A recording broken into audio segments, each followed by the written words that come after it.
আসসালামু আলাইকুম গাইস, আমি মোহাম্মদ জাহাঙ্গীর কবির। আজকে আলোচনা করব কিটো ডায়েট সম্পর্কে। Welcome to my YouTube channel. Hope to see the full video. যারা ওজন কমানো বা বাড়ানো নিয়ে দুশ্চিন্তায় আছেন তাদের জন্য ভিডিওটা অনেক উপকৃত হবে। বর্তমানে ওজন কমানোটাই অনেকের কাছে বড় চ্যালেঞ্জ, কারণ যে হারে ওজন বাড়ে কমার হার তার চেয়ে অনেক কম। এর বড় কারণ আমাদের জীবনযাপনের ধরন। আমরা যে ধরনের খাবার খেয়ে থাকি বেশিরভাগ সময় সেগুলোই ওজন বাড়ানোর কারণ হিসেবে বিবেচিত হয়। এর পাশাপাশি আছে শরীরচর্চার অভাবও।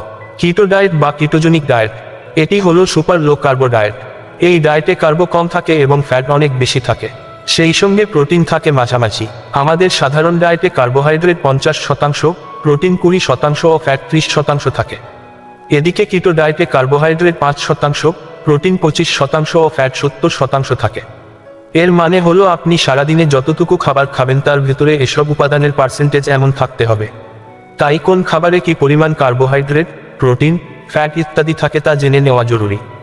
আপাতত যেসব খাবার বন্ধ করবেন: চালের তৈরি সব খাবার, গমের তৈরি সব খাবার, সব ধরনের ডাল, সব ধরনের আলু ও শর্করা জাতীয় সবজি যেমন মূলা, চিনি ও চিনি দিয়ে তৈরি সব খাবার, দুধের তৈরি সব ধরনের খাবার, মিষ্টি দই ও টক দই, মধু এবং মিষ্টি ফলমূল, সয়াবিন, সূর্যমুখী, রাইস ব্র্যান, ক্যানোলা অয়েল এবং সাধারণ কোনো তেলে রান্না করা খাবার। ফার্মের মুরগি, যেসব মুরগিকে টেনারির বর্জ্য থেকে উৎপাদিত খাদ্য খাওয়ানো হয়, ছায়া খাওয়ানো হয়।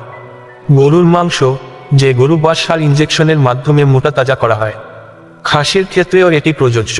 যেসব খাবার খেতে পারবেন: সবুজ শাক, সবজি, টক জাতীয় ফল, সব ধরনের মাছ। সাগরের মাছ খেতে পারলে বেশি ভালো। গরু বা খাসির মাংস খেতে পারবেন, তবে তা মোটাতাজাকরণ ইনজেকশন মুক্ত হতে হবে। গরু বা খাসির পা, মুরগির ডিম, মাছের ডিম, ঘি, organic butter, extra virgin olive oil, MCT oil, organic extra virgin coconut oil, সব ধরনের বাদাম, রং চা বা দুধ চিনি ছাড়া কফি, লেবু, আদা, সামান্য লবণ মেশানো গ্রিন টি, কফির সঙ্গে এমসিটি অয়েল, মাখন, ঘি বা অর্গানিক কোকোনাট অয়েল মিশিয়ে বাটার কফি তৈরি করে খেতে পারেন।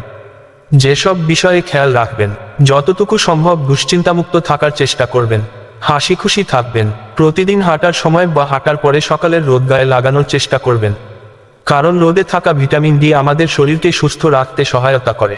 রাত 8টার ভেতর সমস্ত ইলেকট্রনিক ডিভাইস ব্যবহার থেকে বিরত থাকুন, এতে ঘুম ভালো হবে।